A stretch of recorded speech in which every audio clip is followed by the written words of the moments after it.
Waktu menunjukkan jam 6.30. Tanpa disengaja Ibu Raja melihat Sania tidur di teras lantai 2 rumahnya. Karena penasaran dia pun menghampiri Sania dan berkata, "Anakku Sania?" Kemudian Sania pun membuka matanya yang sembab karena semalaman menangis.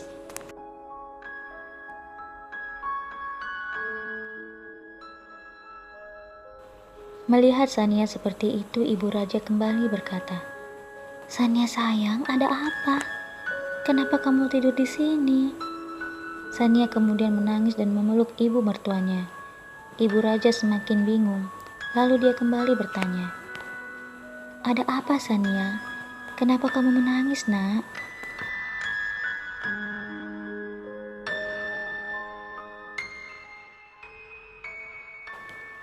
Dengan suara terseduh-seduh, Sania berkata dalam pelukan Ibu Raja, "Raja, Bu, Raja." Ibunya berkata, "Raja kenapa, Nak? Apa dia menyakitimu?" Lalu Sania berkata, "Raja belum pulang, Bu." Mendengar jawaban dari Sania, Ibu Raja pun sangat kaget. "Belum pulang?" Sania berkata, "Iya, Bu, sampai sekarang Raja belum pulang."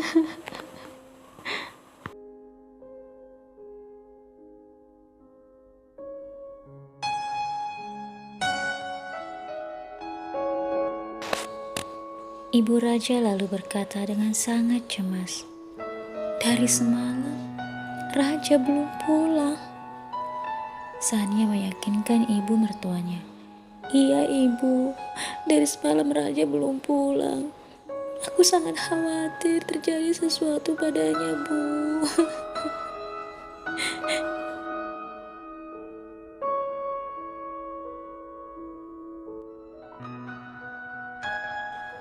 Ibu Raja berteriak memanggil Mustafa.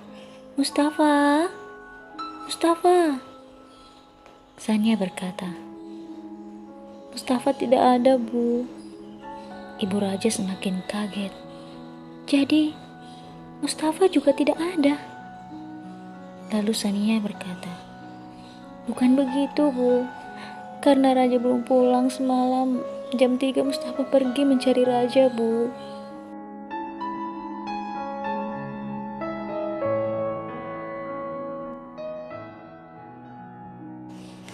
Lalu Sania kembali memeluk ibu mertuanya sambil menangis. Sania berkata, "Kemana sebenarnya Raja pergi, Bu? Kenapa dia belum pulang? Teleponnya pun tidak bisa dihubungi." Kali ini Ibu Raja ikut menangis sambil memeluk Sania.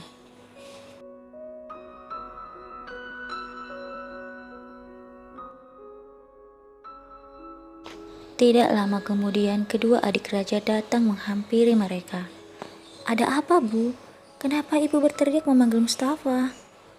Lalu mereka melanjutkan perkataan mereka ketika melihat Sania dan ibunya menangis. "Apa yang terjadi? Kenapa kalian menangis?"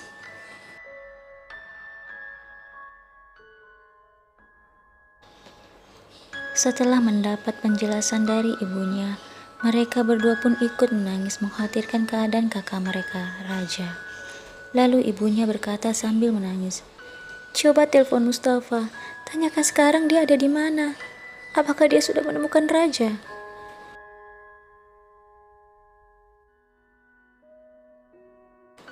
Saat hendak menelpon, suara mobil yang dipakai Mustafa tiba di depan rumah. Mereka semua berdiri melihat ke arah mobil itu.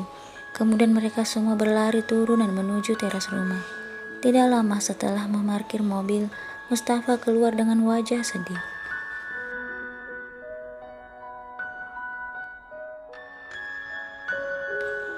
Dengan nada cemas, semua menghampiri Mustafa yang sedang berjalan ke arah mereka dan berkata, "Mustafa, Raja mana?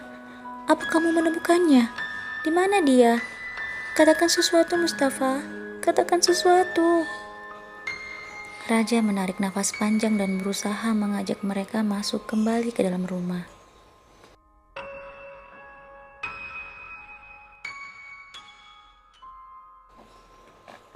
Saat mereka di dalam rumah, Mustafa berkata, "Aku minta maaf. Aku sudah mencari raja di kantor, di tempat-tempat yang biasa kami datangi, dan menelusuri semua jalan. Tapi aku tidak menemukan raja." Mendengar ucapan raja, semua kembali menangis. Mustafa berusaha menenangkan mereka, meskipun sebenarnya Mustafa pun sangat cemas, karena tidak biasanya raja seperti ini.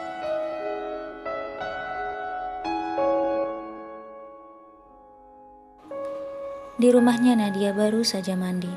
Dia hanya mengenakan selembar handuk di badannya. Dia terus tersenyum melihat wajahnya di cermin. Tak jauh darinya raja berusaha membuka matanya. Dia belum sadar sepenuhnya. Lalu dia berkata, "Sania, Sania."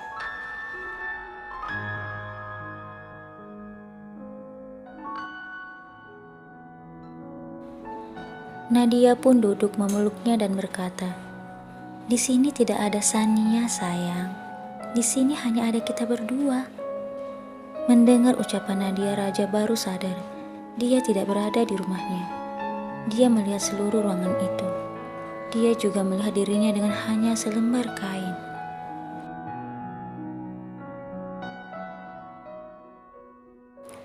Lalu raja berdiri dan berkata, "Apa yang kamu lakukan, Nadia? Kenapa aku di sini?"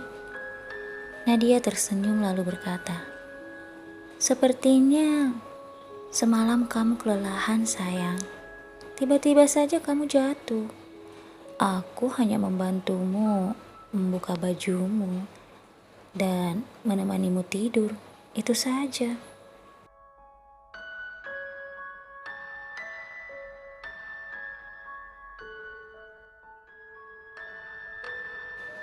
Wajah raja memerah.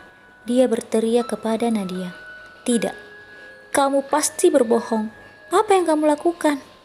Semalam aku baik-baik saja, tetapi..." Raja lalu mengingat ketika dia meminum air itu semalam.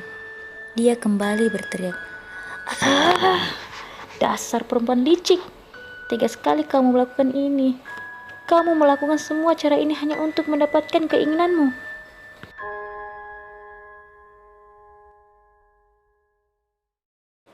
Nadia masih tersenyum. Dia berdiri dan mendekati raja dan berkata, "Kenapa kamu marah-marah begitu, sayang? Semua sudah terjadi. Untuk apa menyesal?" Kemudian raja berkata, "Kenapa aku begitu percaya sama kamu? Seharusnya aku sadar kamu itu perempuan licik.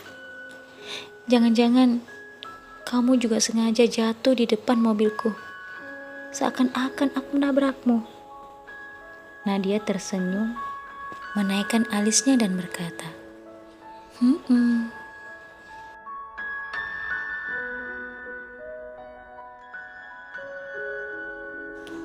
Wajah raja yang memerah kini basah karena air mata.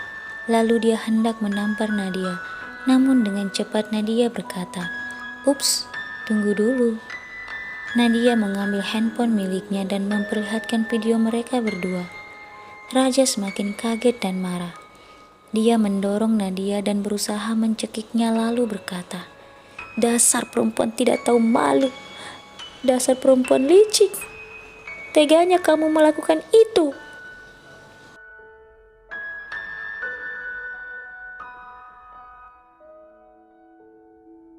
Kemudian Nadia berhasil melepaskan tangan raja yang berusaha mencekiknya. Lalu dia berkata, "Dengar raja, kamulah yang membuat aku melakukan ini semua. Seharusnya kamu meninggalkan gadis kampung itu dan menikah denganku. Tetapi apa yang kamu lakukan? Kamu malah menamparku dan memilih hidup dengan gadis itu.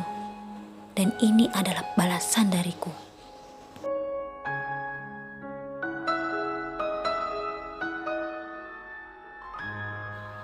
Kali ini raja tidak mengatakan apapun. Dia hanya tertunduk dan menangis, membayangkan wajah Sania, istri yang dicintainya itu. Dia tidak tahu apa yang harus dia katakan pada Sania.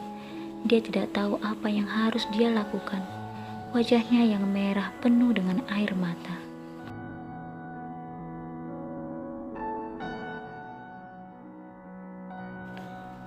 Kemudian dia berdiri memakai semua pakaiannya. Bahkan dia tidak menghiraukan Nadia yang terus mengancamnya. Aku punya video kita, Raja, jadi kamu jangan macam-macam. Aku bisa saja memperlihatkan video ini kepada istrimu, ibumu, atau bahkan kepada semua orang.